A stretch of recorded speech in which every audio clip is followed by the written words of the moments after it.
Protestantismo verdadero y falso, 10ª parte.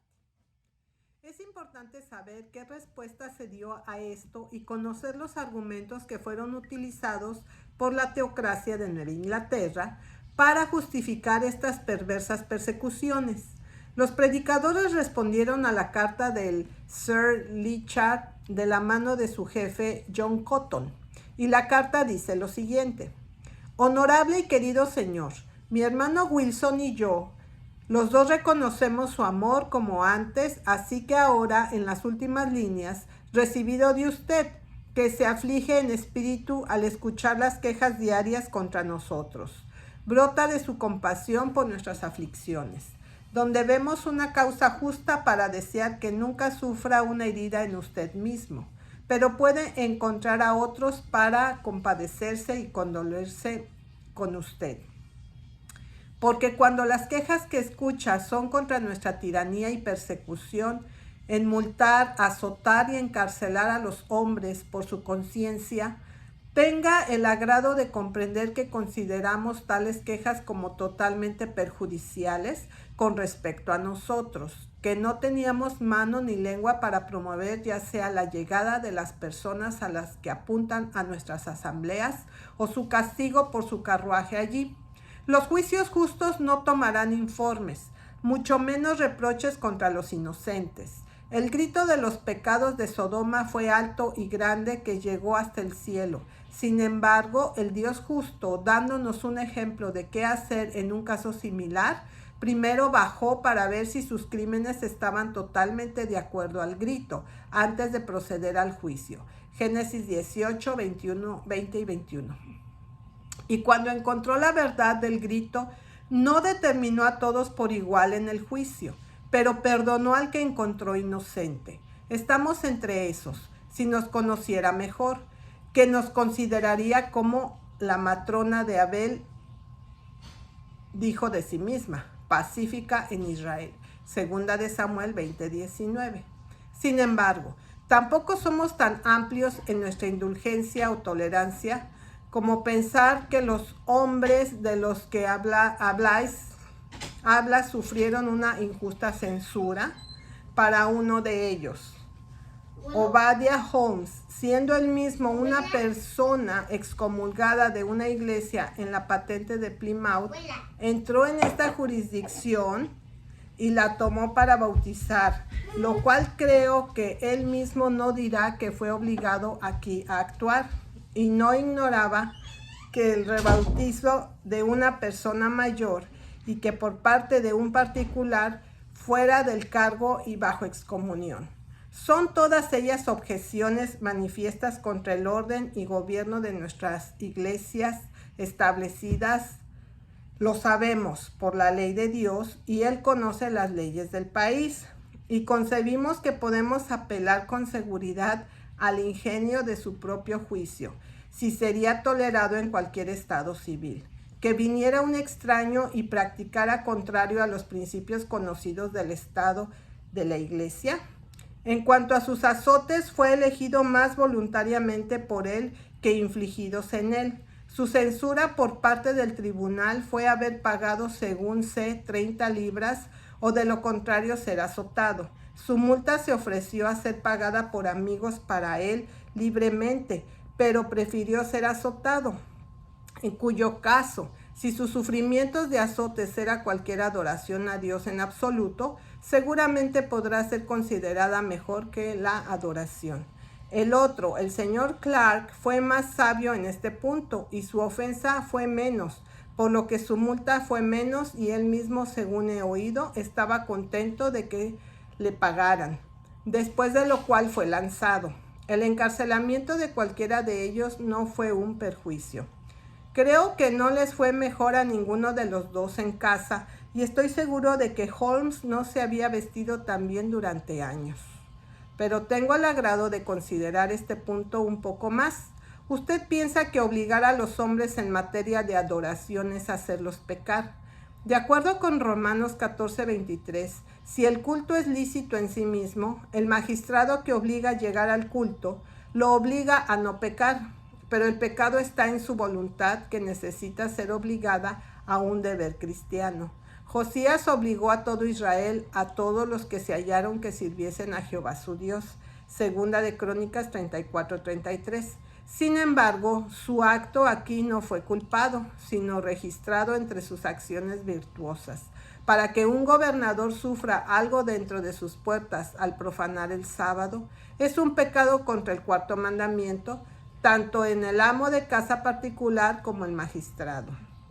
Y si requiere que se presenten ante el Señor, el magistrado no peca, ni el sujeto peca, un pecado tan grande como si se abstuvieran de venir.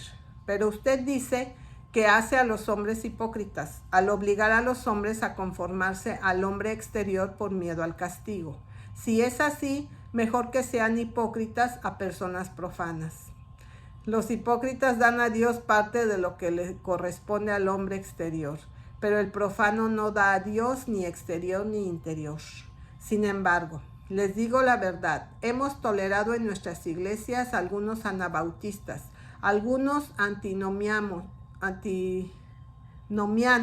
y algunos buscadores, y lo seguimos haciendo hasta este día. En 1655, Thomas Gould de Charlestown se negó a que su bebé fuera rociado y bautizado. El predicador regular ordenó a la iglesia ponerlo bajo amonestación, que la iglesia se había retrasado en hacerlo. No mucho después estaba en la iglesia como la ley lo requería, y cuando llegó el momento de rociar a los niños, se salió. Él habló al respecto, pero les dijo que no podía quedarse porque él no lo consideraba como una ordenanza de Cristo tener que quedarse.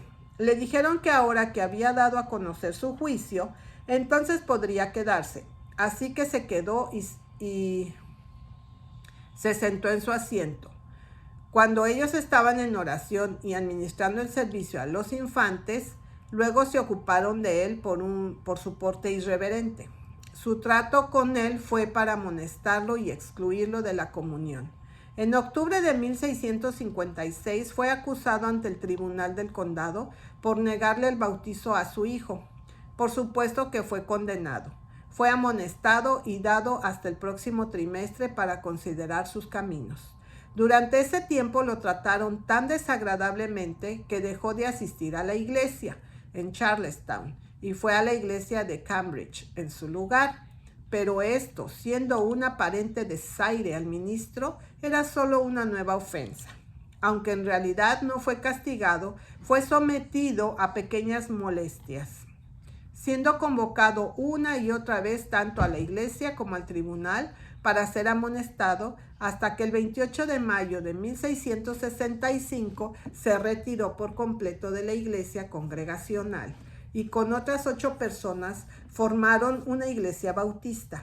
Este ser cismático se contaba como rebelión abierta y Gould y sus hermanos fueron convocados para comparecer ante la iglesia el próximo domingo.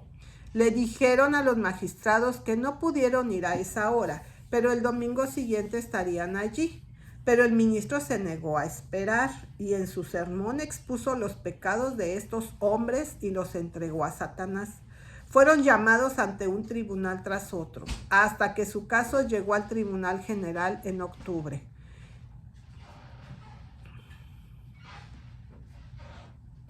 Esos entre los que estaban los hombres libres fueron privados de sus derechos y si deberían ser condenados de nuevo por un cisma continuo, serían encarcelados hasta nueva orden. En abril de 1666 fueron multados con 4 libras y fueron encarcelados hasta septiembre, cuando se ordenó que fueran dados de alta tras el pago de multas y costos.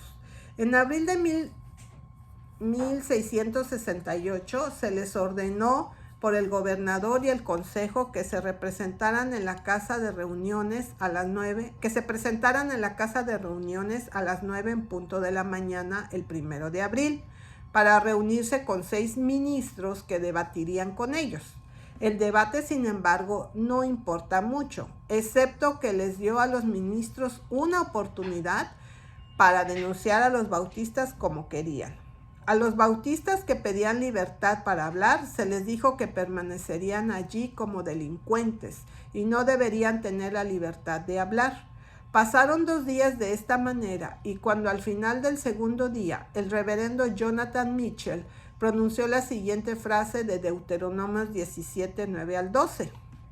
Y vendrás a los sacerdotes y levitas y al juez que fuere en aquellos días, y preguntarás y te mostrarán la sentencia del juicio, y harás según la sentencia que te indicaren los del lugar que Jehová escogiere, y cuidarás de hacer todo según lo que te manifestaren, según la ley que ellos te enseñaren y según el juicio que te dijeren, harás. No te apartarás ni a diestra ni a siniestra de la sentencia que te mostraren. Y el hombre que procediere con soberbia, no obedeciendo al sacerdote que está para ministrar allí delante de Jehová tu Dios, o al juez, el tal varón morirá y quitarás el mal de Israel. El 27 de mayo, Gould y 2 de sus hermanos, como obstinados y anabautistas turbulentos, fueron desterrados bajo pena de prisión perpetua. Ellos se quedaron, respectivamente fueron encarcelados. Por esta persecución mucha simpatía se despertó en la comunidad y una petición en su nombre fue firmada por 66 habitantes de Charlestown, entre los que se encontraban algunos de los ciudadanos más destacados. La petición fue dirigida a la legislatura y se oró por misericordia de los prisioneros, diciendo: están envejecidos y están débiles. El sentido de su más deplorable condición afligida ha afectado con tristeza los corazones de muchos cristianos y aquellos que no aprueban su juicio o práctica, especialmente teniendo en cuenta que los hombres tienen fama piadosa y de una conversación intachable. Nosotros, por lo tanto, suplicamos muy humildemente a esta honorable corte, en su cristiana misericordia y entrañas de compasión, para compadecerse y aliviar a estos pobres prisioneros. La petición fue por votación declarada escandalosa y reprochable. Las 2 personas que habían tomado el liderazgo en levantar la petición fueron multados, uno 10 y los otros 5 libras, y todos los demás que habían formado la petición fueron obligados a firmar un documento expresando su pesar por haber dado a la corte tales justos motivos de infracción. El informe de estos procedimientos, habiendo llegado a Inglaterra, 13 de los ministros congregacionales escribieron de la mano de Robert Maskell una carta a sus hermanos en Nueva Inglaterra en que dijeron: oh, cómo nos aflige y nos afecta que Nueva Inglaterra persiga. ¿No darás lo que tomas? ¿Es la libertad de conciencia lo que te corresponde? ¿Y no es debido a otros que son sanos en la fe? Entre muchas escrituras, allí en Romanos 14, mucho me confirma la libertad de conciencia así declarada. Al que estima algo inmundo, para él es inmundo. Por lo tanto, aunque aprobamos el bautismo de los hijos inmediatos de los miembros de la iglesia y de su admisión en la iglesia cuando evidencian una verdadera obra de gracia, pero para aquellos que en conciencia creen que dicho bautismo es inmundo, tanto eso como los meros ancianos gobernantes. Aunque los aprobamos, sin embargo, nuestros fundamentos son meras interpretaciones y no cualquier escritura expresa. No puedo decir con tanta claridad de nada más en nuestra religión, ni como a la fe o a la práctica. Ahora, ¿debemos imponer nuestras interpretaciones a los demás como el Papa? ¿Cómo nos echa un reproche a nosotros que somos congregacionales en Inglaterra y proporciona armas a nuestros adversarios contra nosotros? Nosotros nos sonrojamos y se llena de vergüenza y confusión nuestro rostro cuando nos enteramos de estas cosas. Querido hermano, oramos para que Dios abra sus ojos y persuada el corazón de sus magistrados, para que no vuelvan a herir a sus consiervos, ni así nos dañen gravemente a nosotros sus hermanos, y que ellos no deshonren así el nombre de Dios. Mi querido hermano, perdóname, estoy muy afectado. Hablo en nombre de Dios y a cuya gracia os encomiendo a todos en Nueva Inglaterra y anhelando humildemente sus oraciones por nosotros aquí, y permanezca su cariñoso hermano Robert Maskell. Esto fue escrito en Finsbury, cerca de Moorfield, el 25 de marzo de 1669. Parece que los bautistas encarcelados fueron de alguna forma liberados después de aproximadamente un año de encierro, pero al año siguiente Gould y Turner fueron arrestados y encarcelados durante mucho tiempo más. Los casos que hemos citado no son de ninguna manera todas las persecuciones y opresiones que cayeron sobre los bautistas, pero estos son suficientes para demostrar que la persecución fue bastante vergonzosa, incluso si estos hubieran sido todos los casos que hubieran ocurrido alguna vez. La persecución continuó incluso más allá de la fecha que hemos alcanzado ahora, pero los bautistas fueron ayudados en su espléndida lucha por la libertad de pensamiento y adoración, y el alivio les llegó más rápidamente por los no menos heroicos y más temibles cuáqueros perseguidos.